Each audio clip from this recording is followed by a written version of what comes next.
we honestly, we need to definitely go back to regular Best Boys at some point. Yeah, I want to have an episode with Tyler on. Yeah, not just that. I miss doing cold opens. Yeah, that's fun. Because they were always so fun. Because I like having a theme song. I like having a theme song too. Yeah. We don't have one for this one, but it's fine. Yeah, we can get one. I just don't know where we would put it because I don't know. It feels weird. It's okay if we don't have one, honestly. Yeah. If we wind up getting an RSS feed and putting these on Spotify or iTunes or whatever, we can retroactively edit them in so it's more I don't know, a little more professional, a little more it seems more professional to me anyway, but whatever. Hello, and welcome to Best Boys Deep Dive, our passion project both literally and figuratively. I'm your host, Jessie. I'm not doing this. No. I'm not responding to that. This is the I'm Sonic not doing episode. This. We have to be edgy and 90s. You sound like a used car salesman. Hello! Brother! Whoa, brother. Hulkamania, brother! It's Best Boys Deep Dive. Hulkamania! And I'm the other one for today, Leo. Yay! Hulkamania. Brother. Brother. Infinity loop. We're not talking about wrestling in this We're not. one. I've never seen a wrestling. I don't know what a wrestling is. What's a wrestling? That's not in my religion. Sir, this is a McDonald's. So, Leo.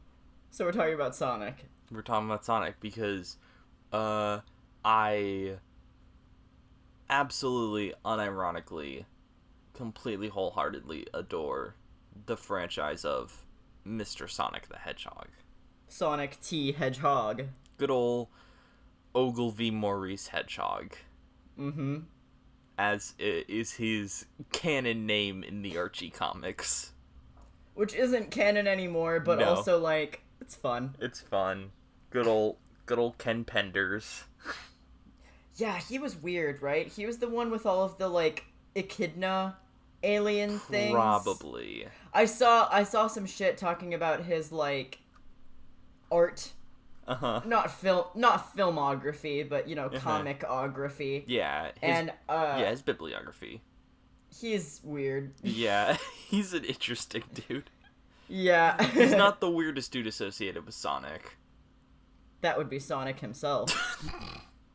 That would be Dr. Eggman. I was gonna say, either Chris Chan or Michael Jackson. Weird for different reasons.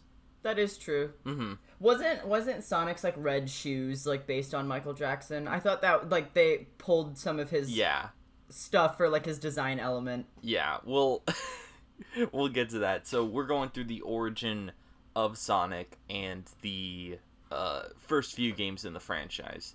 This is So we're doing OG. We're not going into right now we're doing OG. We might go into the weird, newer stuff later on. The thing with Sonic is I would love to do an entire episode of just Sonic, but it would be 4 hours.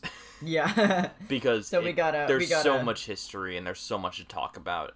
I have already written the, notes for a second episode.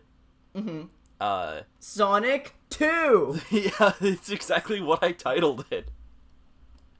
I literally titled the notes page on Google Docs as Sonic 2. With, the ellipses. Yeah.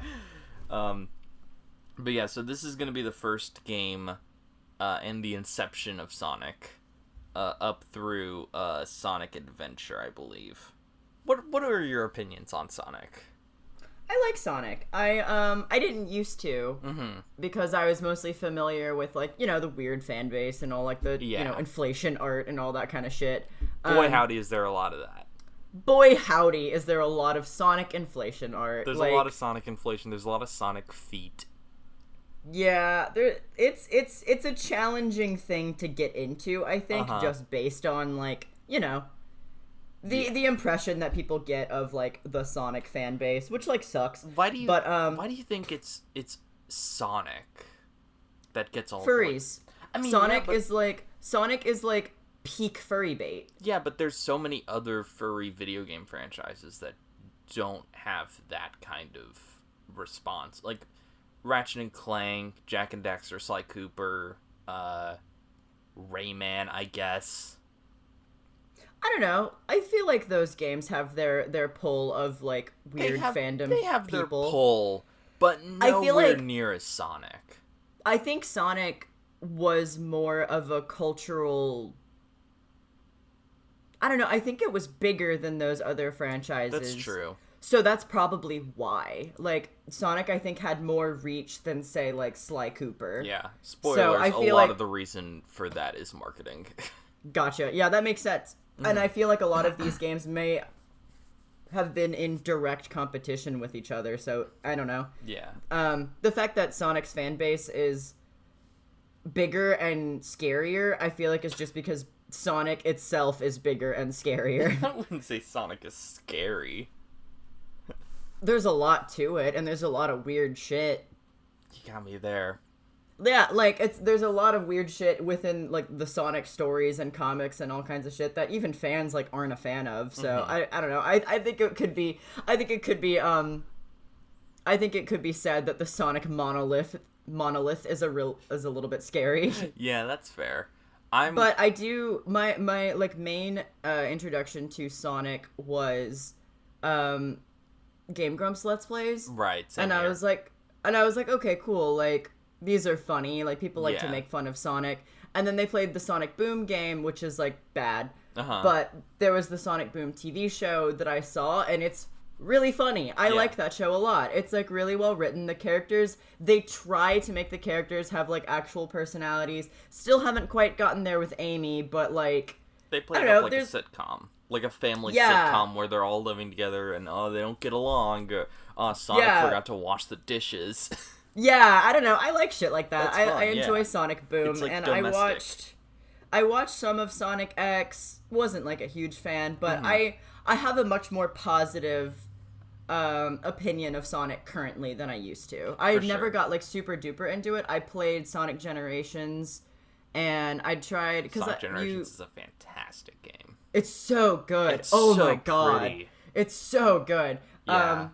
But I played that. I played some of the originals on, like, there was, like, a cartridge with all of the originals that for, like, the DS that I played. And that's pretty much it as far as the video gaming aspect, as far as, like, what I got into. But I don't really game that much anyway. So that's, like, a decent amount for me, honestly. My first Sonic game was Mario and Sonic at the Olympics. Cool. I was at summer camp, and some dude brought his DS one day. And he was like, hey, you wanna play this for a bit? And I was like, sure. And I was like, I don't know any of these characters. I know Mario through, like, cultural osmosis. Yeah, like, everybody knows who Mario is. Yeah, but I don't know any of these furry dudes. Yeah, I don't know any of these edgy teen animals. My first game after that was Sonic Heroes, which is a very, very good game. As I remember it. It is apparently not aged. That's fair. It is apparently not aged as well as I would probably like. But we will get to that another day. That's later on in the saga. Yeah. And also, like, I've gone through, like, stints of being into Sonic for a bit over and over again over the years, like, I could be like, oh yeah, I liked this when I was a kid. I'm gonna watch, a compilation of all the cutscenes from this game or whatever.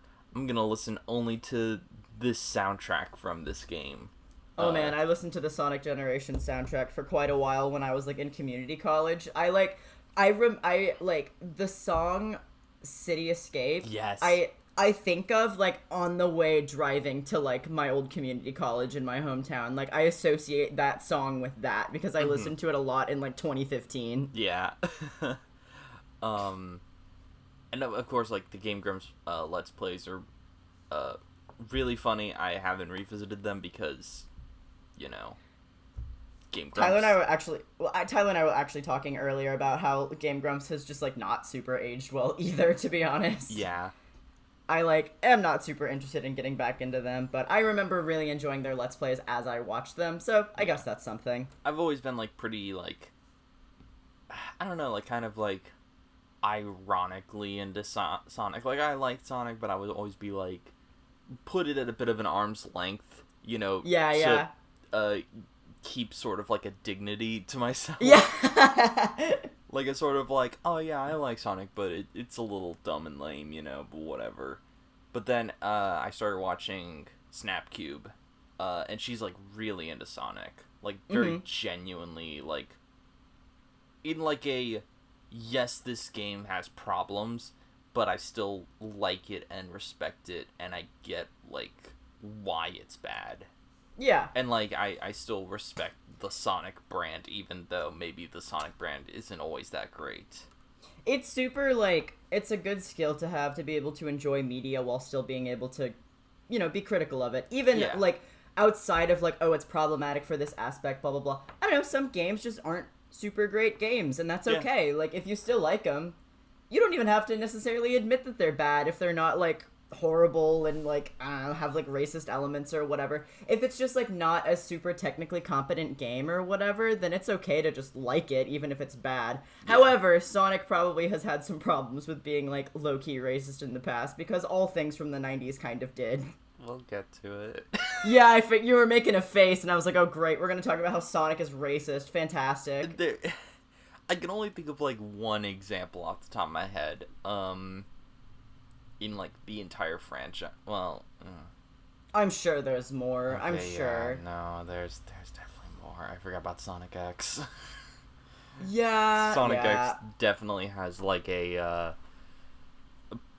like the mansion has like a maid, and the maid is definitely a person of color who is voiced by a white man.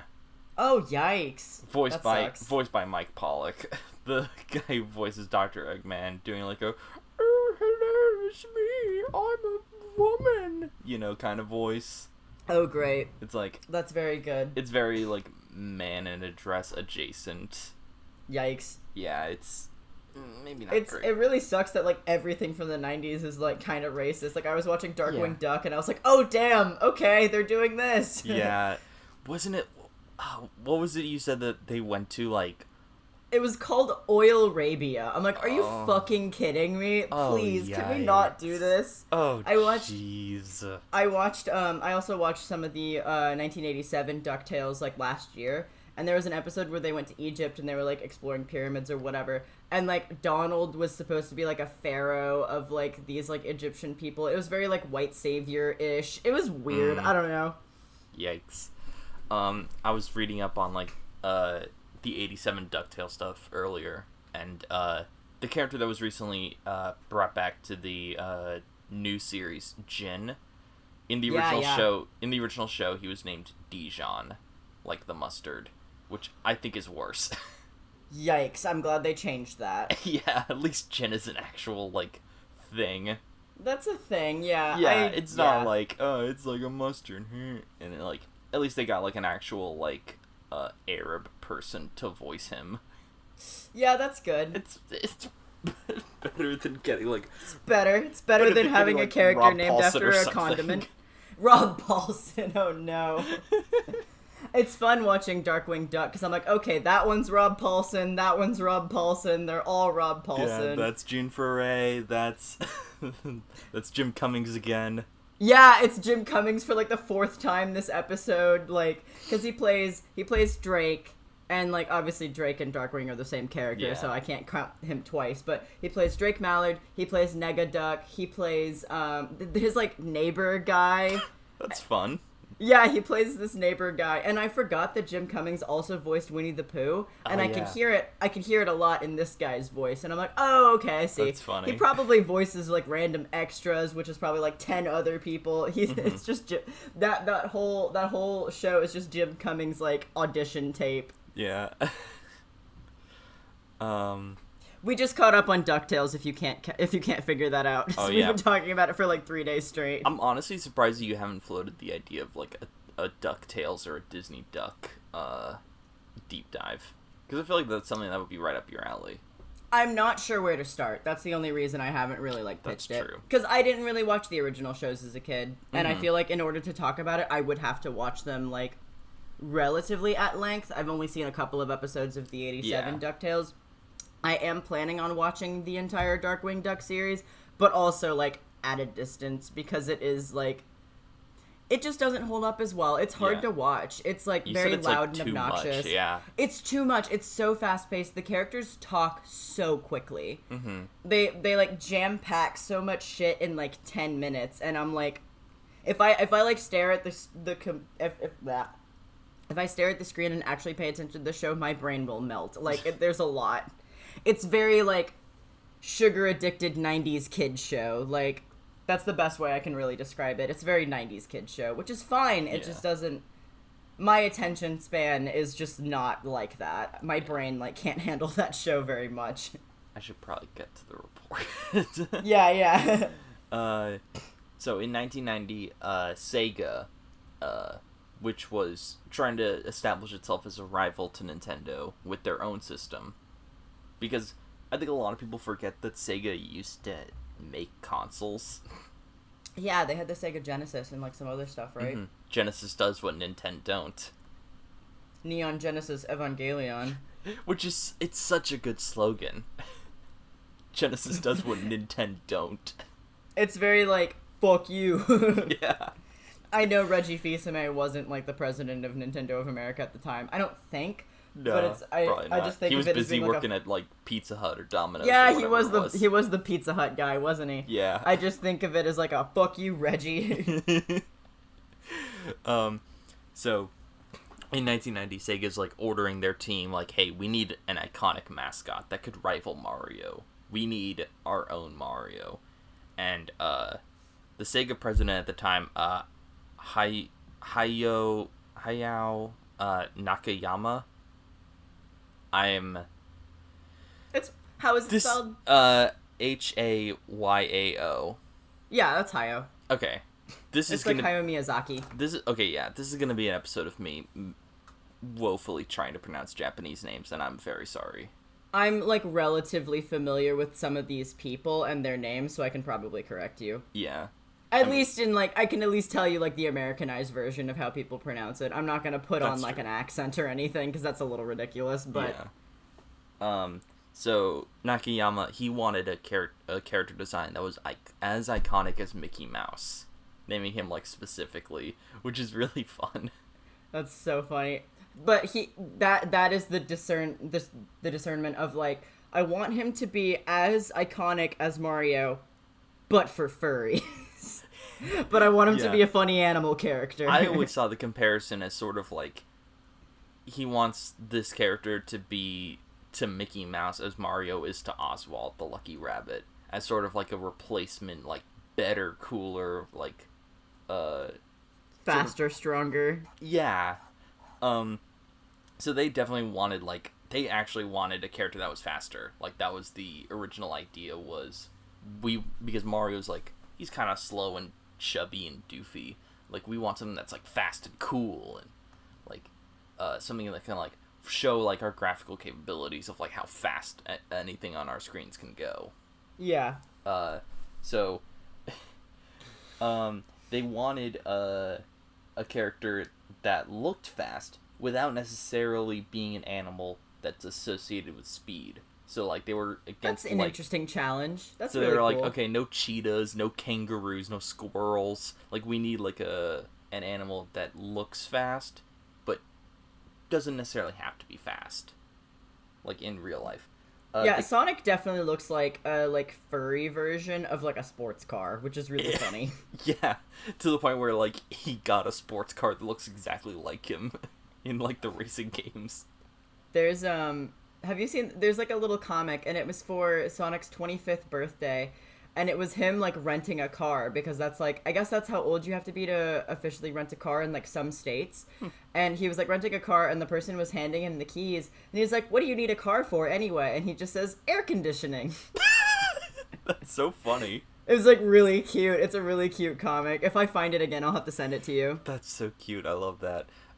People bring that up a lot whenever there's like a Sonic racing game. It's like, why does Sonic need a car? It's like, it wouldn't be fair if it was like on foot. Yeah, they just make him run. Everybody else has a car. Yeah, like, he's the fastest thing alive. Oh, hey, Amy, challenge him to a foot race. Like, that's not fair. Also, you know, it's just for fun. It's whatever. It's a friendly competition, you know? So they were sitting on a rabbit for a bit, thinking, oh, well, maybe we could, like, go with a rabbit. But they were like, it's not aggressive enough. We need something that's, like, more aggro and cool. And also, I would say the rabbits can be associated with being fast. Like, that's true, too, I don't know. There's a Care Bear named Swiftheart Rabbit. That's, like, a thing. Mm-hmm. I think that's a pretty, like, common cultural association for rabbit characters. Definitely. They were looking at, they were torn between an armadillo and a hedgehog, so they can make use of the creatures as spikes. That's how Wikipedia worded it. I don't know how that works, because armadillos are not spiky. Yeah, they're really not. They curl up. Yeah. So, I don't know what There is an armadillo character, though, right? Mighty the armadillo? Yeah, they went with the hedgehog, but the armadillo design went on to become the basis for Mighty, later on. He's cute. I like his design. Yeah. He just always looks like he's got a little helmet. It's very cute. Yeah. So, the hedgehog, of course, eventually became our boy Sonic. And he was designed from the get-go to be like, this is the coolest dude possible. This is the... I don't know why that's so funny. Sonic the Hedgehog is the coolest person in the entire world. He was crafted specifically to be just fucking sick as hell. He was made in a lab to do sick vape tricks. He could do the water bottle cap challenge. Oh my god. He's a TikTok star. Could you imagine Sonic as a TikTok star? I can very easily, and I hate it. Whoa, check out this sweet vape trick, bro. Like, comment, and subscribe. Do you think Sonic smokes weed? Yeah, of course. Sweet. That's cool in my book. Sonic vapes. It's one of those vapes that does, like, both, like, nicotine and weed. I'm not going to embarrass you on this podcast. Continue talking about Sonic. That's not how that works, is it? Not really. I won't get into it. Cool. But... Anyway. I'm just a narc. Anyway. So, Sonic's shoes, as you mentioned earlier, the buckles on his shoes were inspired by the boots that Michael Jackson wore in the music video for Bad. Okay, so it's specifically the buckles. That's cool. Yeah. The red and white design of the shoes were inspired by Santa Claus. Oh my god. Designer Naoto Oshima deemed Santa the most famous character in the world, which is why they went with the red and white design.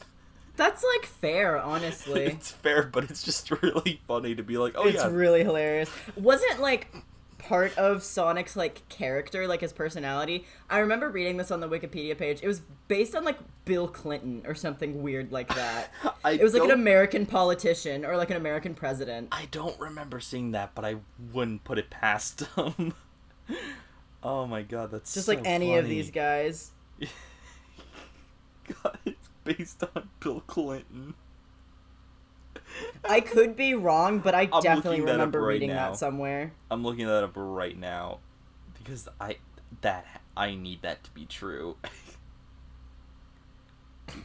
Oh, okay. Oh, no. Okay, Eggman was based on Theodore Roosevelt. That makes sense. I could definitely see that. Yeah. But yeah. They also considered a couple other things to make Sonic just super duper cool and with it for the teens. Of course. Including making him a member of a rock band, which eventually became the basis of a spin-off cartoon, Sonic Underground. I remember that, yeah. I never watched it, but I know of it. It's like his brother Manic and his sister Sonia are like a rock band, but they're also the princes and princess of like a kingdom that have been overthrown by Eggman, and like their mom, the queen, is like on the run somewhere and they need to find her and save the kingdom or something. That sounds dumb as hell. I'm sorry. That sounds like really stupid and bad. Knuckles has a pet dinosaur, I think. Oh, perfect. The show is saved. There's definitely, like, a dinosaur. That's hilarious. Yeah. Tails isn't in it, but Knuckles is. That was one of the several shows of the 90s where Sonic was voiced by Urkel himself, Jaleel White. Yeah, cool. Yeah. I don't hate his Sonic voice, honestly. It's good, just yeah. that one series was just really annoying. Yeah. I'm waiting. Did I do that? Gotta go fast. God. Like, Jaleel White is, like, very famous for being Sonic. Like, to the point where, like, they made that Sonic the Hedgehog fan movie a few years ago. Where, like, Aaron Hansen from Game Grumps and Doug Walker made, like, cameos in it. Oh my god, that's hilarious. Yeah. I didn't know that existed. It's so funny, but, like, the design of Sonic is a little weird. But in that, Sonic is voiced by Jaleel White. Cool, I'm glad he, like, did that. That's neat. Yeah, he's, like, into being the character, which is, like, fun. Yeah, I like that. I always like that when actors aren't like, ew, fuck, I hate that people like me as Sonic, or whatever. Yeah. Other things that they considered for Sonic to make him cool. Making him a vampire. You know, the coolest thing ever. And giving him a sexy human girlfriend named Madonna. Not at all unlike the famous musician Madonna. These, like, 50-year-old Japanese businessmen have, like, really weird ideas of what is cool. I mean, this is 1990. So, like, the rock band I get, the human girlfriend Madonna, I sort of kind of get where they're coming from, of, like... It seems like they might be projecting. Well, kind of like, well, Madonna's famous... So if we, like, kind of name-drop her and maybe get her on board to, like, write some music or something, maybe that could be cool. But, like, it's the early 90s, Madonna's kind of on her way out, I don't know. The vampire thing is definitely lame. Stupid. Yeah, that's super dumb. That's hilarious. So the villain of the series, obviously, again, as we mentioned earlier, was based in part on, it was based in part on Theodore Roosevelt. In America, he was named Dr. Robotnik, and in Japan, he was named Dr. Eggman. There was a disagreement between Sega's American and Japanese divisions between what his name should be. So, in Japan, it was Eggman, which is what they said would be the better name. In America, it was, Robotnik, which they said was the better name. Japan's eventually won out. When they just said, nah, he's just Eggman. He's just Eggman. Which one do you prefer? Robotnik, I think, sounds cooler. And, like, more like an actual threat. Yeah. But, like, Eggman is definitely more iconic and recognizable. I think most people know him as Eggman. Most people know him as Eggman. I think Robotnik is, like, definitely, like, a much cooler and more, like, interesting name, especially because, like, I think there might have been, like, an idea of, like, I'm not for sure on this. I think America might have named him Robotnik as sort of an homage to, like, the Cold War, because Robotnik sounds a little bit Russian with the, like, N-I-K ending. Okay, like, yeah. Kind of almost Sputnik. Yeah, I could see that. So maybe that's what America was thinking of, like, oh, well, the Cold War's raging on, and we're against Russia, so let's make the bad guy Russian. Maybe that's it? I'm not for sure on that, though. Maybe. But there's nothing else really about his character that screams, like, Russian to me, though. Not really, aside from he's a scientist. Yeah. And like scientists can only be Russian. Russian or German. Those are your two scientists in movies. Fucking honestly. Yeah. So during the development of Sonic 2, Yuji Naka, who was a head honcho higher up at Sega, he quit Sega and transferred to the Sega Technical Institute in San Francisco to have more like creative freedom. So, unfortunately, Sega Technical Institute abbreviates to STI. Yikes. And they use that extensively on the Wikipedia article, and it's like, oh, that name is not aged well. Yeah, Level artist, Yasushi Yamaguchi, created Sonic's sidekick for, the second game, a Kitsune. Kitsune? Kitsune. Named Miles Prower, which Sega America hated it. Oh yeah. So, they compromised. I hate it. I absolutely hate it. They compromised by giving him the legal name Miles Prower, but giving him the nickname Tails. I think Miles Prower is pretty funny. It is funny. It's funny as, like, a fun fact that you're like, oh, haha, his name is actually this. But if I had to actually call this character Miles, or, like, miles per hour, or whatever, like, colloquially, I think I would, like, die, because I hate it so much. So, during the same time, Sega Japan was working on a port for Sonic 2, for the Sega CD. But they changed the game up significantly because Sonic 2 sales disappointed in Japan. So, instead of being just Sonic 2, but on the Sega CD, it's now becomes its own game, which it comes to be called Sonic CD. Not Sonic 3, not Sonic 2.5, Sonic CD. Sonic 2.5. They could have done it. 2.5 Sonics. Sonic 2 Episode 1. Like, they do it like Half-Life. Oh, no. Sonic CD is definitely, like, a departure from, like, the first two games. It's a lot weirder, I think. So, like, it's all about time travel, is, like, basically the plot of the game. Oh, great. That bodes well. Amy Rose, who was originally named Rosie the Rascal. Aw, that's fun. Yeah, I like that. That's cute. Yeah, she was Rosie the Rascal. Oh my god. What a little scamp. Yeah. I love that. She was pitched to the team as sort of the mini to Sonic's Mickey. Yeah. But they decided that it would be more true to Sonic's character to make the relationship one-sided, with Amy being romantically interested in Sonic and Sonic being gay. Yeah, Sonic being just, like, completely apathetic to, like, most women. Yeah. Whatever. I like dick. Ew, pussy. No. So yeah, the game sort of, I think the idea was that Amy is from the future, like a dystopian future where Eggman took over the world. And, like, you have to time travel between the past, present, and the dystopian future to, like, throughout the levels. So, like, you would jump into, like, one portal halfway through a level, or a different portal, and that changes how the level is laid out, like, for the rest of the stage. That's cool.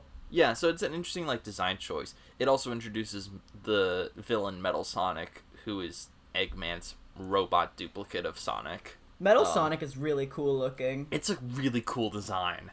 And this is also when the music... It's just Sonic, but pointier and shiny. Yeah. This is also the first game to introduce a theme song to the series, which I am all about. I love the Sonic themes.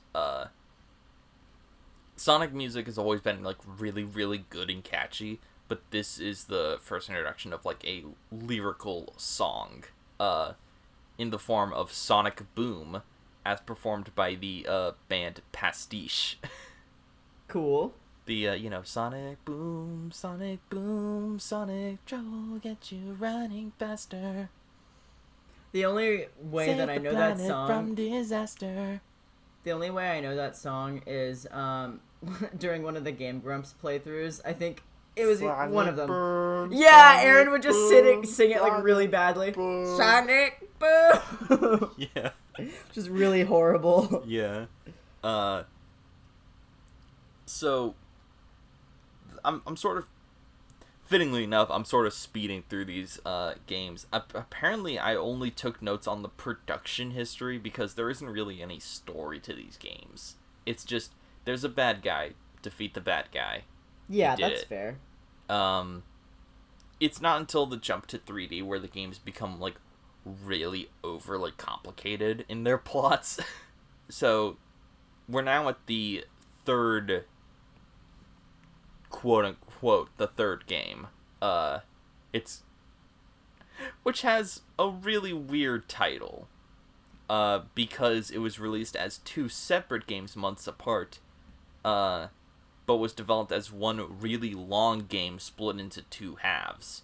So, like, the idea was you would get one cartridge, and then you would, like, ka-chunk another cartridge on top of that one, and then stick it into the game. Okay. And then you could play it as, like, one big game. Which turns it from Sonic 3 and Sonic and Knuckles to the very bizarrely titled Sonic 3, Sonic the Hedgehog and Knuckles. Yeah! Iconic. And Knuckles. And Knuckles. It's just so Sonic 3 and Knuckles. It's so clunky and weird It's sounding. so clunky. And Knuckles is just like an afterthought. He's just like, oh yeah, here's here too. Yeah, like, Sonic 3 and Knuckles is clunky, as is the idea of shoving a game cartridge into another game cartridge, and then shoving that, like, double cartridge into a game slot. Yeah, that's a bit, seems like a design flaw. Knuckles, was designed to symbolize power, as opposed to Sonic's speed. For the record, Knuckles is my favorite Sonic character. I love him very, very much. I think he's so cute and angry and red, and I love his big, meaty fists in conjunction to, like, his small frame. He's so funny looking. And so Sonic Boom Knuckles is, like, absolutely hilarious. So, like, I just really enjoy his character. He's my favorite. He's just Launchpad. He's just Launchpad! Oh my god! So he's just big and dumb and nice. I have a type when it comes to characters. Did you ever watch Kappa Mikey? No, but I think you've told me about this. Yeah, there's a character named Gonard, and he's literally, like... Exactly, I don't know why they named him that, but, Kappa Mikey was good. I enjoyed it. It was stupid and bad and really ugly by today's standards, especially when it came to, like, you know, Americans drawing anime characters, but I thought it was really funny as a kid, and I watched it... Yeah, he's definitely your type. I watched it relatively recently, and it still holds up as being, like, pretty funny. But anyway, Gonard is also, like, big, dumb, and stupid, but is also just, like, pretty sweet. And, like, Sonic Boom Knuckles is like that, and obviously Launchpad is like that as well. I just like those types of characters. They're hilarious. They're, like, so funny and cute. Yeah. But anyway, Knuckles is my favorite. Continue. Yeah. It seems like Knuckles, like, from the get-go... was sort of black-coded. Okay. So, but maybe not in the best way. Gotcha. I remember you mentioning that they would use, like, a lot of rap songs for, like, his... Yeah. Like, soundtrack. Yeah, so in Sonic Adventure 2, all of Knuckles' levels are accompanied with, like, a rap background theme. So you would just hear, like, boom, boom, boom, I'm Knuckles, and I'm coming to save the Master Emerald. You know, like... It's me, Knuckles. The most famous of which is Pumpkin Hill, which is an absolute bop for Halloween. Oh, yeah. So Knuckles' shoe colors, were based on the Jamaican flag. Okay. Which is kind of interesting. That's kind of cool. Yeah, like yellow, green, and red. And he was originally named Dreads because he has, like, dreadlocks. Yeah, the, like, hair spikes. Yeah. Whenever I see humanizations of Knuckles, a lot of them are black, and a lot of them like can't turn those into like actual dreadlocks, which is a cool design choice.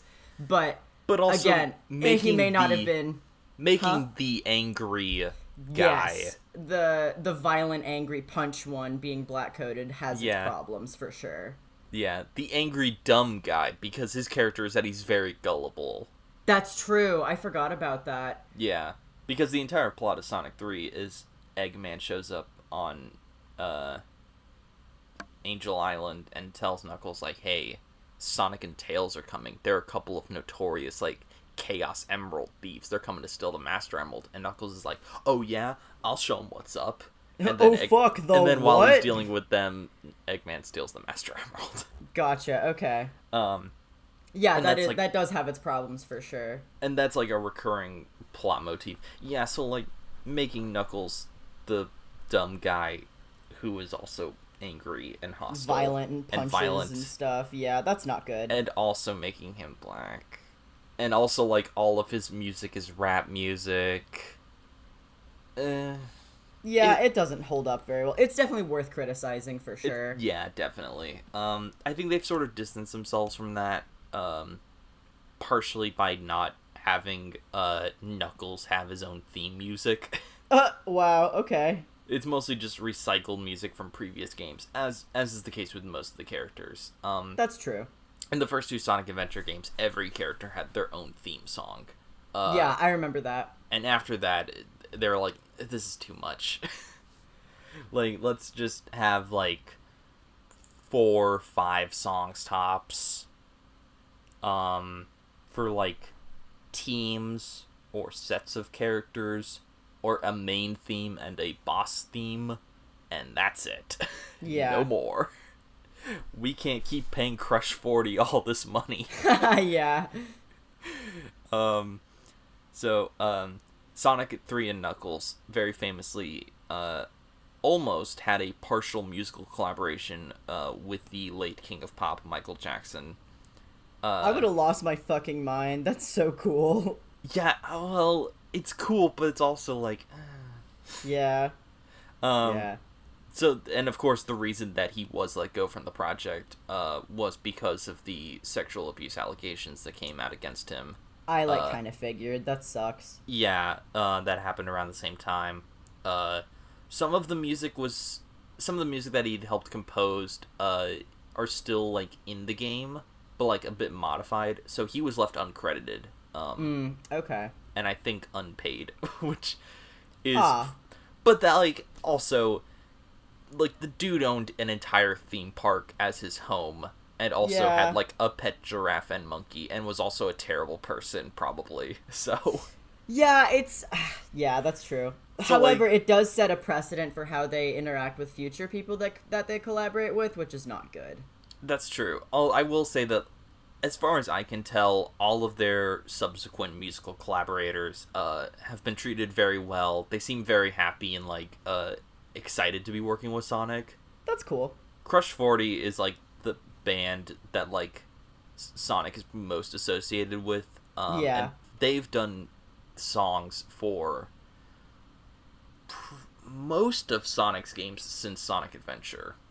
Like, up through and including the most recent edition, Team Sonic Racing. Mm-hmm. So... Sonic 3 was released in 1994, and following that, no mainline Sonic game would be released until 9/9/1999. Huh. September 9th, 1999, which was the release of Sonic Adventure for the Sega Dreamcast, which was, of course, Sonic's jump to 3D just 3 years after Super Mario 64 did the same for Mario. Between Sonic and Knuckles and Adventure, only spin-off games were released, which included the likes of Sonic the Fighters, which was an arcade Mortal Kombat Street Fighter style game, but with Sonic characters. That sounds fun? Weird, but fun. It doesn't control super great, but it does make use of 3D character designs. The really polygonal, like, blocky... Oh, great. Yeah. That's fantastic. I'm so glad.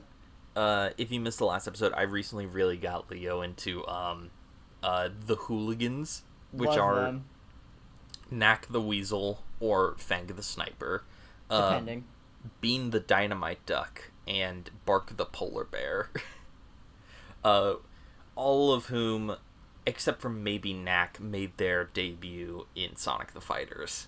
Yeah, I think I remember that. Actually, no, I think Fang the Sniper was in it, but he was called that instead of Knack. Yeah.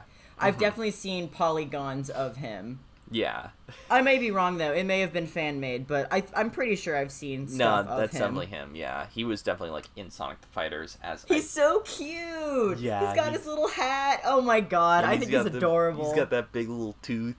Yeah, he's, like, a really fun character. His design is adorable. That's the thing that I love about Sonic, is, like, all the different character designs are so good. There's, like... It's funny because they don't really wear clothes, so it's all accessorizing, and I think that's, like, an interesting design challenge for like, these characters. Mm-hmm. Because, like, yeah, Knuckles and Sonic and Tails, none of them wear clothes except for, they like, don't shoes. wear pants. Nah. And, like, shoes and gloves. Yeah, and, like, socks, shoes, and that's gloves, and, like, a can-do attitude. God. And sometimes they'll, like, accessorize with, like, Amy has, like, a headband and sometimes a bow, and, like... She wears a dress, like, most of the time, Oh, she wears a dress, honestly. yeah. I mean, she wears a dress because it's inappropriate for, like, a female anthropomorphic character to not wear clothes.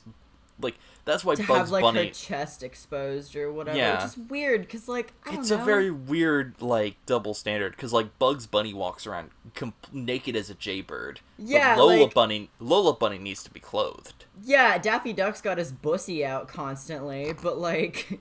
Yeah, it's interesting. Oh my god. What? Ugh. So, throughout this episode, I have been drawing Sonic characters that I'm planning on posting on Twitter later. Ooh. And I looked up, because I've never drawn Amy, actually, and I was looking up reference photos of her. Oh, no. And I scrolled down, like, 3 times, and there was, like, diaper stuff. So that's cool. Yeah. It's a for Affinity link. Can y'all stop? I just want to draw Amy Rose. Turn safe search on, Leo. Oh yeah, this that is your is an own option. doing. Filter explicit results. This is your own doing. 0 results. Filtering explicit results. All of them are taken down. Really? I'm kidding. No, that would be really funny. Oh my though. God, that would be hilarious. There's like 0. They're all for Affinity links. Other spin-off games, Sonic Drift and Sonic Drift 2, which are the first 2 racing games of the series. Okay, safe search didn't work because the diaper thing still popped up. That's so funny. Great, I hate Google. Sonic's Schoolhouse, which was an educational edutainment game. Edutainment? Yeah, that was, I think, the first Sonic game to have a voice actor for Sonic. Okay, cool. And it was, like, an adult woman, which was very... I mean, so was Naruto. Naruto was voiced by an adult woman. Yeah, but not doing, like, whoa, I'm a kid. Yeah. I'm a boy kid. It's just like, hi, I'm a woman. Hi, it's me, Sonic. Yeah, it's... Like, she sounds like my mom, you know? Yeah. It's weird. It sounds like somebody's, like, elementary school teacher. Exactly. That's funny. Sonic R, which was another racing game in 3D. That one has a great soundtrack, including the eternal bop Supersonic Racing. Everybody Supersonic Racing. I don't think I know that one. That's fun. Yeah, Sonic R is great. The soundtrack's on Spotify. Dr. Robotnik's Mean Bean Machine. Tyler was playing that game literally the other day. It's so funny. It's basically like a Dr. Mario Tetris knockoff, but it plays exactly the same way as Puyo Puyo Tetris, like according to Tyler. That's so funny. I was exposed to Dr. Robotnik's Mean Bean Machine like literally like earlier this week, so that's pretty funny. Tails Sky Patrol and Tails Adventure, which were 2 like side scrollers, where Tails was the main character. You showed me the Drawfee Yeah, episode yeah. where they draw like obscure Sonic characters. Yeah, I love Drawfee. They do a lot of cool challenges like that. I thought you'd enjoy that. I loved it. One of the... where is it? I'm trying to find it. Because I had it saved in here somewhere. It was like a... Oh, there it is. Yeah. One of the characters that they drew was Wendy Witchcart. Yeah. Who is from, I believe, Sonic... from Tails Sky Patrol or Tails Adventure. It's one of those two. Tails Sky Patrol sounds familiar. It's just because I watched that video that they did recently. I think she was from Tails Sky Patrol. Yeah. The another spinoff that was released was Knuckles Chaotix, which was a Knuckles standalone adventure. It was like a spin-off game where you had to control two characters at once, like you were tethered together. That's fun. And each character had like their own little thing. This was the game that introduced the Chaotix, which was SBO the Chameleon, Charmy Bee, Vector the Crocodile, Mighty the Armadillo, and two robots who were there as sort of a joke, Heavy and Bomb. Okay. So the idea was that like you would select one character and randomly select another character that you would be tethered to. And okay. That is really funny. yeah, so like if you were, Knuckles and Mighty, or SBO and Vector or whatever, you'd have a pretty good time with the level. But if you got stuck with like Heavy or Bomb, good luck, idiot. You're either weighed down and you're moving a lot slower, or you have a bomb that sometimes explodes around you. Yeah, you just straight up die. Yeah, exactly. That's really funny. Yeah. So that's fun. At the time of release, Sonic Adventure was one of the largest video games ever created, and it took 10 months to complete. Which is that's less time than I was expecting. Yup. It sure was. Yuji Yukawa? Uekawa?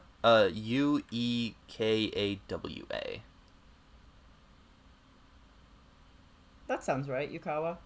Yeah, Yukawa. Yuji Yukawa redesigned each character to better suit the 3D environments and feel more edgy and Western. They were inspired by like Disney and Looney Tune characters. Cool.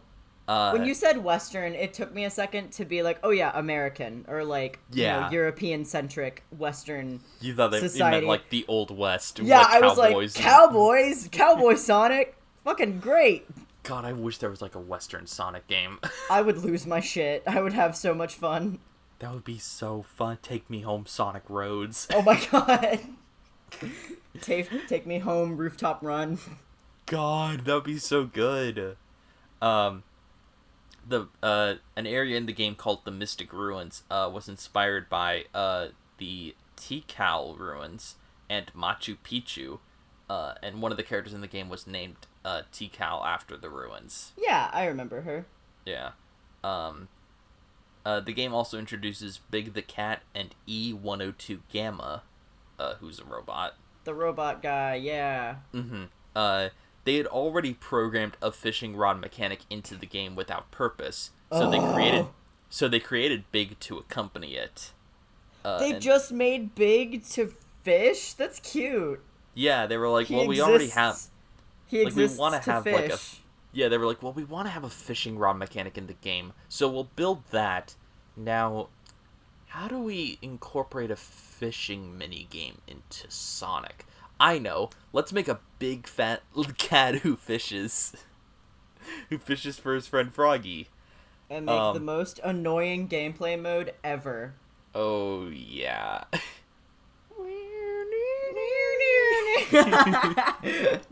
So good. That's really funny. Yeah. They created the Gamma character to add a shoot 'em up section for fans who wanted that. For if that's what you're into. Yeah, if you're into that, I guess. That's a really funny way of putting that. Like, okay, it's for you weirdos. Yeah. So the story is divided up weird. It's like this Pulp Fiction-esque, like, it's told from 6 different perspectives for each of the 6 main characters. I remember that. That's really funny.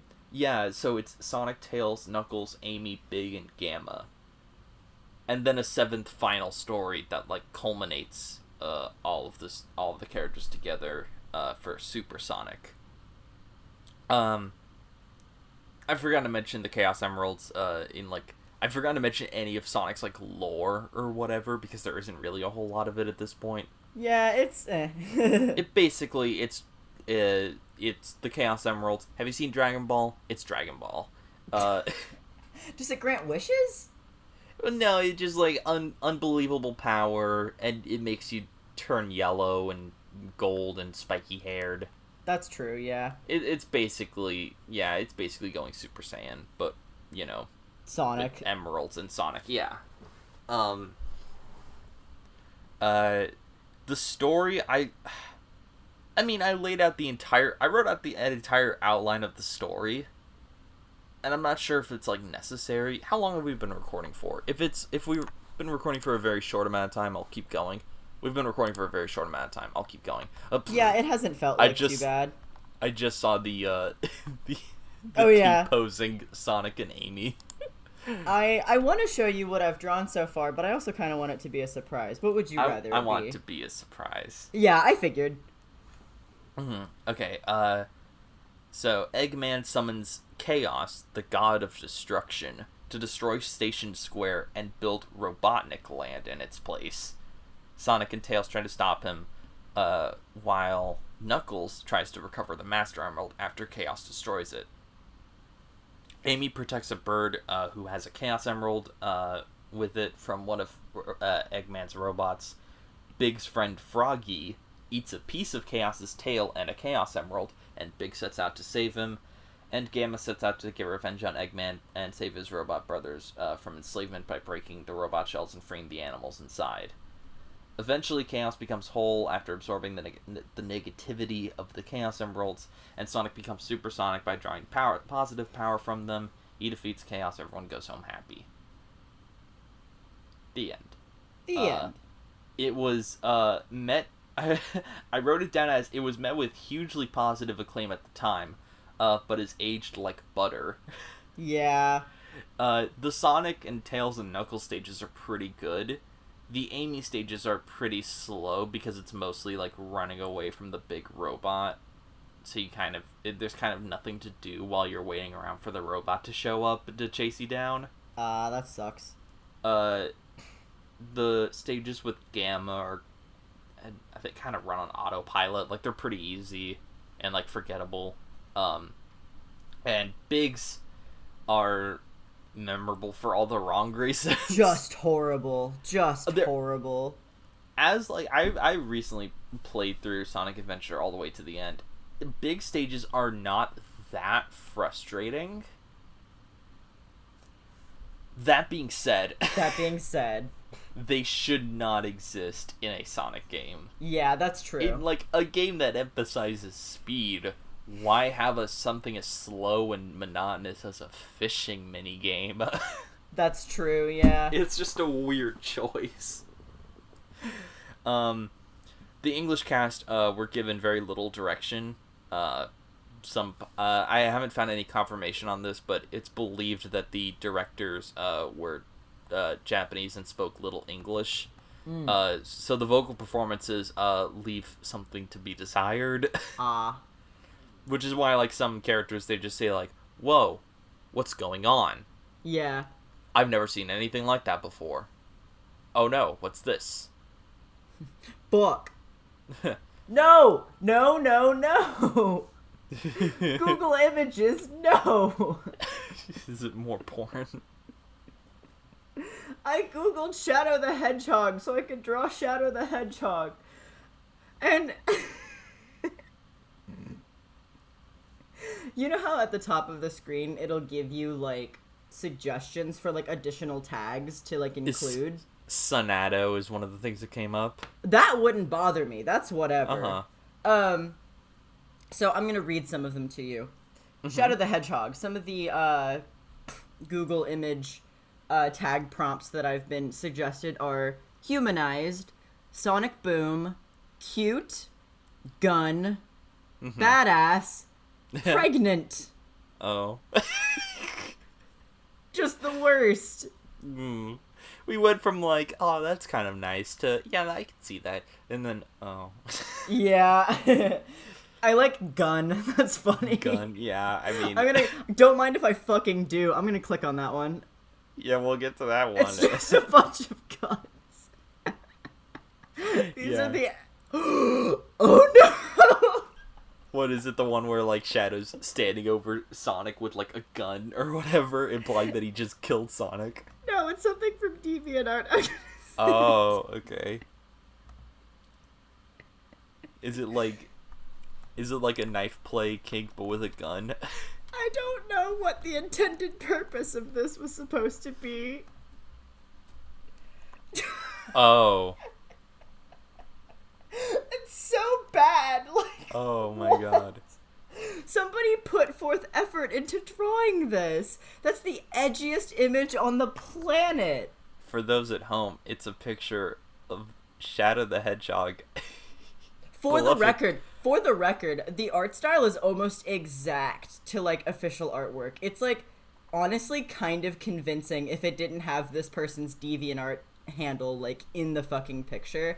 And also if it wasn't depicting Shadow about to kill himself. Yeah, he just like has a pistol in his mouth with like very realistically rendered human looking hands, just for the record. Yeah. It's like I was just scrolling and it was all like official like modeled like 3D assets of him like holding the gun from Shadow the Hedgehog, and then I just see that and I'm like, what the hell? That's awful. It's really specific. Yeah, God. So the cast includes Ryan Drummond as Sonic, Corey Bringes as Tails, an actual kid, Michael McGaharn as Knuckles, Jennifer Douliard as Amy, Deem Bristow as Eggman, and John St. John, the voice of Duke Nukem, as Big the Cat. Oh, fantastic. Doing the whole, like, fry ye. Yeah. I'm Duke Nukem. It's me, Duke Nukem. Could you imagine Duke Nukem being like, I must say Froggy? You're like, as he's cocking his gun. Oh my God. Speaking of gun, I sent you something else. Oh, goody. God. Scroll up. See my comment. I see. Bootlicker the Hedgehog. Yeah, it's a picture of Shadow in a gun uniform. Which is very police uniform inspired. Yeah, gun being the Sonic universe equivalent of like the FBI or the NSA. The Guardian Unit of Nations or something to that effect. Cool. Love that it spells gun. It's so dumb. I love it. The soundtrack for Sonic Adventure is incredibly good. The lead composer on the game was a man named Jun Sonoy. He's done a lot of work with the series over the years, and he's also the lead guitarist and composer for the band Crush 40. Cool. Surprising no one. Yeah, he's a really good guitarist. The sound team behind the game preferred a hot, funky rock and roll soundtrack over previous games' reliance on like electro 8-bit kind of like pop music. Interesting way of putting that, but sure, cool. Yeah, hot, funky rock and roll is really fun. Because funk music and rock and roll are different genres. They have some overlap for sure, and like cultural influences, but they are different genres. Mm-hmm. That's funny. Yeah. So Crush 40 with lead singer Johnny Jelly, which is a fantastic name. They contributed the main theme, Open Your Heart. I almost said lead single. Lead single, Open Your Heart. the number one top selling record-breaking smash hit, Open Your Heart. Open Your Heart. By the guy from Crush 40. Tony Harnell sang Sonic's theme, It Doesn't Matter. Ted Poley sang Big's theme, Lazy Days, Livin' in Paradise. That's fun. Yeah. Ted Poley and Tony Harnell would later go on to sing the City Escape theme from Sonic Adventure 2. Hell yeah! Best Sonic song. Nikki Gregoroff sang Amy's theme, My Sweet Passion. Karen Blake sang Tails' theme, Believe in Myself, which is cute. Aw. And my personal favorite, Unknown from M.E., performed by Marlon Sanders and Dread Fox. That's the first Knuckles rap tracks. Okay. And following the popular release of Sonic Adventure, the next game was later released in 2000. Sonic Shuffle. It was a party game. But after that... That's fun. After that was Sonic Adventure 2, released in 2001 to capitalize on Sonic's 10th anniversary. Aw, cute. Which is a story for another day. That bad, huh? No, it's not bad. It's okay. just that's the end of my Sonic thing. But before we go... Gotcha. Ladies and gentlemen and all in between, it's time for America's second favorite game show, Leo and Stitch. Why are you doing this to me? This is the Sonic episode. It is the Sonic episode, but now we're in Leo and Stitch, which is a new segment where I give Leo in the series Lilo and Stitch the series. There are many experiments. Unfortunately, I am not actually the pivotal character in Lilo and Stitch. Unfortunately not. You are not Lilo, you are Leo. Mm-hmm. I am not a young Hawaiian girl. I am an adult white dude. Yeah, you're a white man. A white man. So, of course, Stitch is experiment number 626 in Disney's Lilo and Stitch franchise. But what about the other 625? I know 65 is the sandwich one. Oh my god, why did I do that? Oopsie doopsie. What'd you do? I accidentally gave Shadow just like the hugest tail, and I don't know why. That's funny. I thought you were going to say that you accidentally gave Shadow a sandwich. Just draw him holding a sandwich. So, the series Lilo and Stitch, follows Lilo and Stitch finding the other 625 experiments that Jumbo created. And this is going to be a game where I'm going to give Leo... It's hard because I open with Leo and Stitch, and now it's hard to flip back and forth between Lilo and Leo. I give Leo an experiment's number and name, and he has to tell me what he thinks it is that they do, what their primary function is. Oh, great. I'm gonna go with a really easy one to start off with. This is a really, really easy one. Experiment 001. Shrink. He shrinks. Well, he shrinks other things. Oh, but okay. yeah, you're good enough. Definitely good enough. The next one might be a bit more tricky. Experiment 251. Link. Does it combine things? In a way. Okay.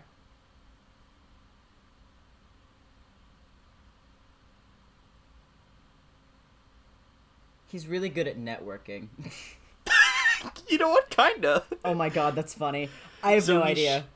He shoots like a sort of like a goo out of his like antennae. Cool. That like bonds people together by the arms. It's two people who don't get along. Oh, great. So, if you don't get along with someone and Link sees that you're not getting along with that person, he's gonna, like, bond the two of you together physically. He puts y'all in the get-along sweater. Yeah, or, like, I don't know, like a handcuff situation. That's fun. I'm sure that made for some wacky hijinks in that episode. Oh boy, it sure did. Jumba and Pleakley weren't getting along, but they learned a thing or two about each other, I believe. They're married. Yeah, I think Nani and Stitch learned a thing or two about each other, too. Oh, did they get combined? That's funny. Yeah. And, Lilo and Myrtle. Oh, no. Myrtle is racist and bad. Yeah, she sure is. She, sucks. She doesn't, deserve any sort of, redemption arc. She sucks. She kind of gets one by, the end of the series, but not really. She still sucks as a person. She still sucks. Yeah. Oh, there was one in here that I thought was really good. Oh, okay. Here we go. Experiment 400. Precious. Oh, I feel like I remember this one. So I'm gonna say this experiment did not show up in the show because of legal reasons. Why do I feel like it looked like a Pokemon?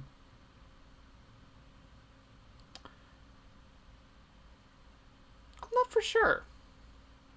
What do you think Precious's abilities were? I want to say it makes people fall in love with it specifically because it's so cute. Okay. So no. So Precious's ability was that it could control all other experiments. Oh, okay. And the only way to stop it was to throw it into an active volcano. That's hilarious. That's so funny. So here's the thing. The entire episode was going to be an homage to Lord of the Rings. Ha, that's funny. With Precious being the one ring of power. That's really funny. And I think Stitch was gonna do a Gollum kind of situation. But they couldn't because of legal reasons. Yeah, because the Tolkien estate breathing down their necks or something. I'm not sure of all the details. I'm not even sure if this is actually what was happening. But man, what a bunch of squares. That's hilarious. It's so funny. The idea of throwing this cute little experiment into an active volcano. That's really good. Experiment 566. Derek. He was created to play Derek on Life with Derek. Jessie, how the fuck am I supposed to guess what this thing does? This is why we couldn't do a full episode of this. Yeah. Because it would just devolve into that for an hour. I would kill you. You would quit the show in protest. Yeah. I would drive to where you live and come kill you. Do you want to know what Derek does? You know what? I don't think I do. He drills potholes. Oh, like an oil derrick. Okay. Yeah. It's the last one. Life with Derek. This is the last one. I'm not gonna do that one. I was gonna do a mean one, but I feel like I should give you a bit of an easier one to Yeah, give me an easier one, then you can do the mean one. I don't care. Obviously I'm not gonna know what these things do. I barely watched the show as a kid, so it's not bad. Experiment 300. Spooky. Aw. Oh, I love that. It's probably just a ghost type thing, right? Ghost type Pokemon. It's a ghost type Pokemon. It definitely looks like a ghost. Does it I don't know. Does it walk through walls or something? No, there was an experiment like that. So basically Spooky's thing is that he turns into your worst fear. Oh shit, okay. Yeah. That's wild. There's a bit in the episode, it's like the Halloween episode. It's actually a pretty sad scene where it turns into Cobra Bubbles going to tell Nani that Lilo is being taken away. Jesus Christ. It's whoa, okay. I was expecting it to be something about her parents dying. Oh, jeez. No, it turns into, a clown or something for Lilo. It turns into a bunch of water for Stitch because Stitch can't swim. That's right, I remember that. Oh, for Jumba, it turns into his ex-wife. Ah, that's funny. Which is pretty good. Okay, you know what? I'm gonna do one mean one. Remy. but with 2 M's. It's the rat Pokemon. It's not a Pokemon. It's a Pokemon. All of these are fucking Pokemon. They're a little bit Pokemon. What does Remy do? That's not... Because I know the sandwich guy, like, has a name. That's not him, right? No, that's Ruben. Ruben, that's right. I knew it started with an R. Yeah. I will say Remy's episode does correlate with Lilo's parents dying. Oh shit, that sucks. You know what? Here's the one that killed her parents. Really? No. Oh, okay. Like, I don't know. I've never seen this. Yeah, holy shit. I want to say... So here's my thought process. I want to say it's something having to do with sleep because of REM sleep. Mm-hmm. Is that anything? Yes. Really? Okay, cool. It invades people's dreams and creates nightmares. Ah, that sucks. Poor Lilo. So, Lilo is, like... It's the anniversary of, like, her parents' death. So she's, like, just staying in bed, like, sleeping all day, depressed. And then Remy shows up and, like, invades her dreams. And, like... And the idea is that, like, if you wake up from the nightmare, then, like... the nightmare stays in there forever, kind of thing. Jesus. So, like, they have to go into her dreams. These are, like, fucked up episodes. Oh, my God. Yeah, I mean, like, Jumbo was an evil scientist. Yeah, but so was, like, I don't know. So was Dr. Doofenshmirtz, but he's not actually that evil. Yeah, but, like... I don't know. This one's actually is evil. This is a great Sonic episode. This is the end of our... It was the end of our Sonic episode and the end of the segment Leo and Stitch. For now. For now. You're gonna subject me to this again. Does Knuckles have flesh-colored arms? No. I didn't think so. Well, actually, hold on. I don't think he does. No, he doesn't. I just looked it up. Because I know Sonic and Amy sometimes do. Yeah, they were really mad when they changed Sonic's design in Sonic Boom to have blue arms, even though Knuckles and Tails already have, like, the arms colored like their fur. Yeah. But go off. Sonic. That's the thing about Sonic fans, is that they're really hard to please. Yeah, that's, like, such a nothing thing to be upset about. Mm-hmm. That was one of the things that I think got Chris Chan banned from like a GameStop or something because Jesus. Because they showed up and was like, Sonic's arms are blue and they're not supposed to be, and they, like, just started, like, throwing the games off the shelves or whatever. Oh my God! What? This is Sonic. This is the creator of Sonic Chew. Yeah. Yeah. The crossover comic of, like, Sonic and Pikachu, and I'm not for sure, like, what's going on with them. I think they might be trans. I have no idea. I'm not for sure. I think Tyler told me the story as well. I, like, don't care. This person sounds like wild. They showed up. They were one of the people in Shrek Retold. Oh shit! Really? Yeah, they were the one who was, like, close up to the camera and was like, "Hi, this is Christine Chandler recording my bit for Shrek Retold," and it was, like, the scene where, like, Farquaad sends them on the quest to Fiona or whatever, and it's, like, kind of awkwardly drawn. Huh. Okay. And it, like, closed with them being like, "And that's my submission for Shrek Retold. Thank you for having me on this project," or whatever. Like, Wild. it was kind of awkward. Yeah, that is weird. And that was, like, I think the most recent thing that they've done, and everyone was like, "Wait, are they trans? Are they a trans woman now? What's going on? What's going on?" I'm so confused. Yeah. Is that the same person? Like, it was just very strange. Also, Leo just sent me the cutest art of Knuckles as, like, a farmer. He's like a with, gardener of some kind. Yeah, with a bunch of little fruits and veggies in his little basket. It's yeah, so I don't know what it's from. I just saw it on Google Images, and it looks really cute.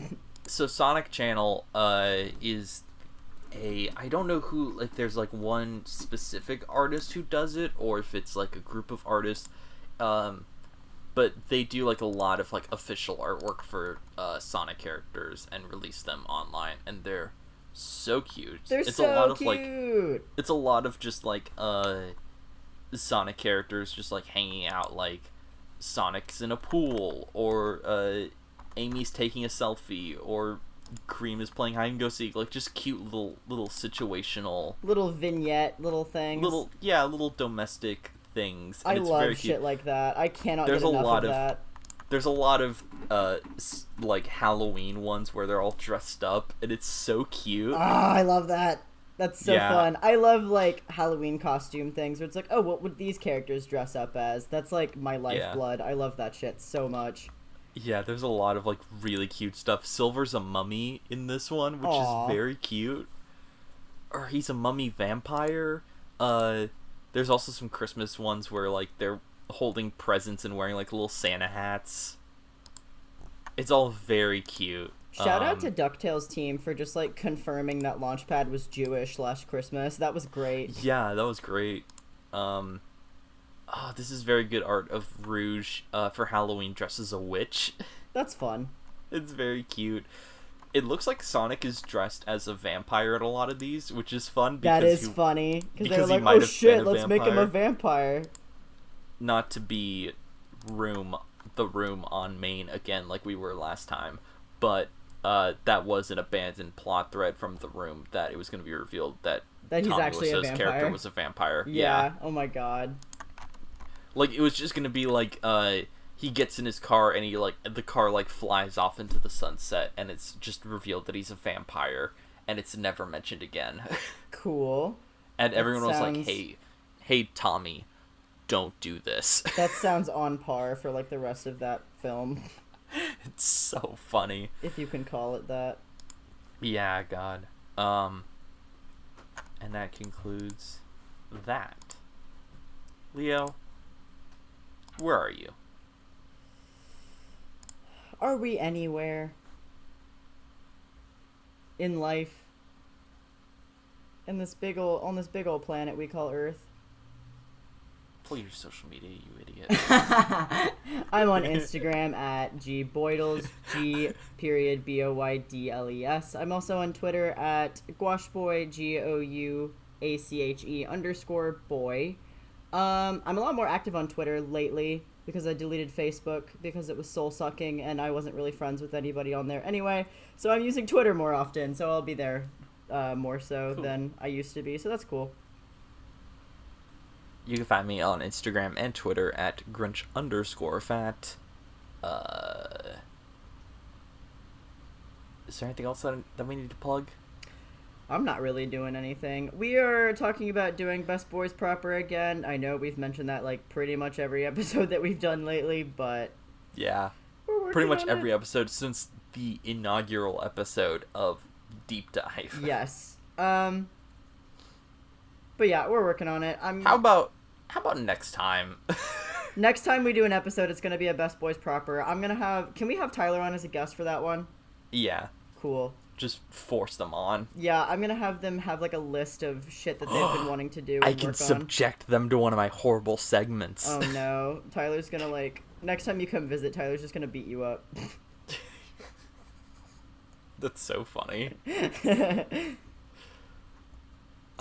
Yeah, subscribe to the Media Cage on YouTube. We're looking at getting an RSS feed in the near future. Yeah. So yeah, that concludes our Sonic episode. We'll probably do another one, right? Oh yeah, I already have like the outline for the next one. Cool. Completed. Also, Sonic 2. Sonic 2. I've also been watching a lot of Shaolin Showdown. Cool. I started last night. It's really fun. I'm definitely looking forward to doing an episode on that. We should start planning like a Disney Ducks one. I can host it and just talk about Donald and then spin off from there. How's that?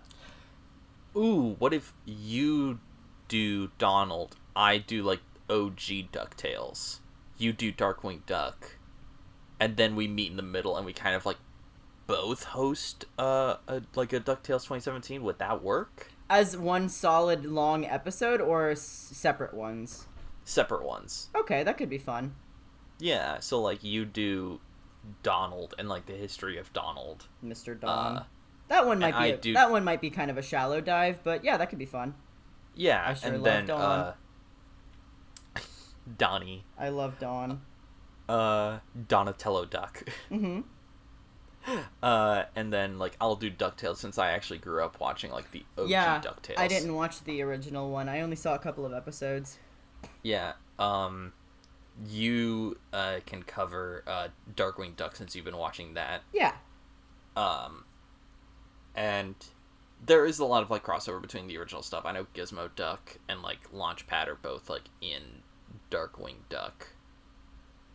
Launchpad's like a main character, and like I think Gizmo Duck shows up in a couple episodes. It's weird where I'm at in the series because I'm watching it consecutively.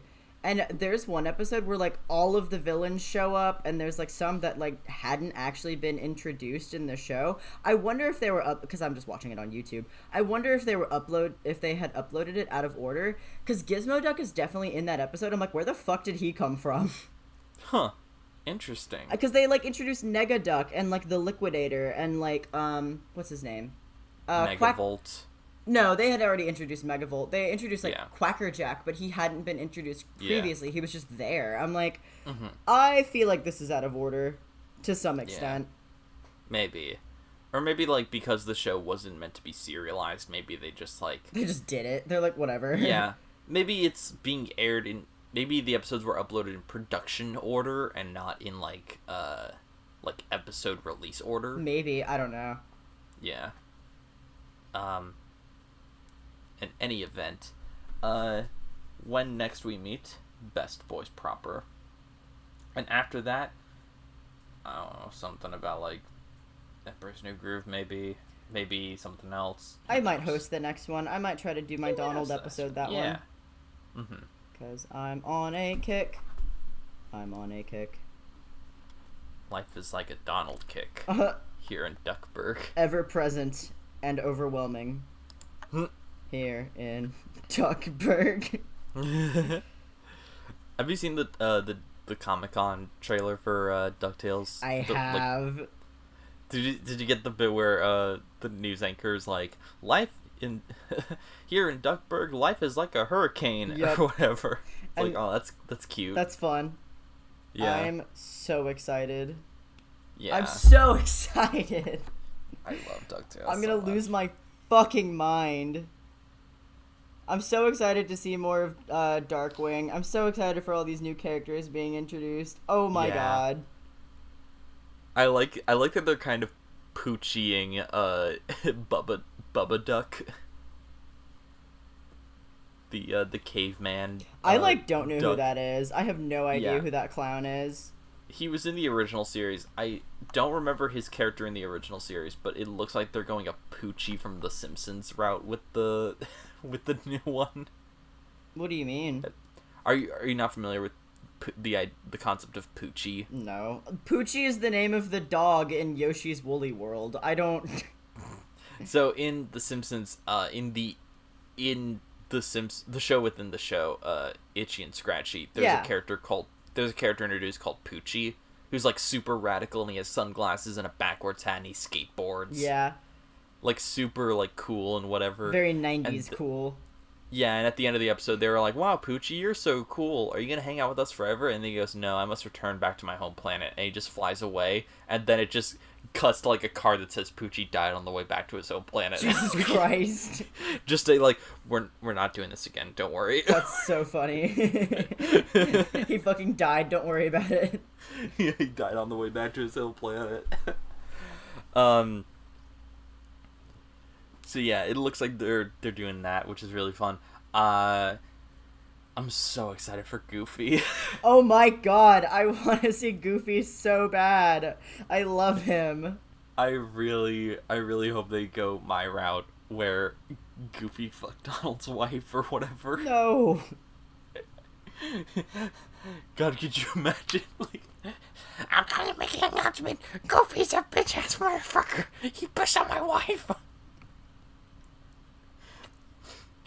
God. So yeah, that'll do it for this episode. Thanks everyone for listening to our garbage. Have a lovely day. Yeah, we'll talk about Sonic more later if that was something that y'all are into. another day. I want to do an episode 2 on the real Ghostbusters. Oh yeah, because that is a crazy production history to it. I can imagine. Oof. A lot of network interference, a lot of actor interference. Bill Murray may or may not be responsible for for Lorenzo Music leaving the show. That's really funny. It's wild. So yeah, be on the lookout for that, and our Emperor's New Groove episode, and our Donald Duck episode. And I want to do an episode on Homestar Runner, and Smash Tasm, and Shaolin Showdown, and Sonic 2. Sonic 2! Oh, and also, like, Scooby-Doo, and The Ghoul School, and, Land Before Time 3, and various many other projects that I have lined up. And also The Good, the Bad, and the Huckleberry Hound, or whatever. Of course. That's the most important one. Yeah. Should I... Ooh. Okay, a question. Should the next episode of that... Should I go and, like, finish out the Scooby-Doo Red Shirt trilogy, or should I go to the next Hanna-Barbera Superstar 10 movie? I think the Red Shirt Shaggy one might be good to, like, close it out. I think you're right. Let's see, yeah, Google School, and then, something else. Whatever the other one is. It might be Yogi Bear, it might be Rockin' with Judy Jet. I'm not really sure. We'll figure it out. Do you remember Rockin' with Judy Jetson? Yeah. Where, like, it's literally just Josie and the Pussycats. Gleep Glorp. You remember Gleep Glorp? You were looking up the songs from the movie, and there was a song called Gleep Glorp. Oh, that's right. Okay. I thought you meant there was a character named Gleep Glorp, and I was like, I hope I don't remember that. That sucks. A song for the ages. Jeez. Alright. Bye, everybody. Anyway, go fast. Bye.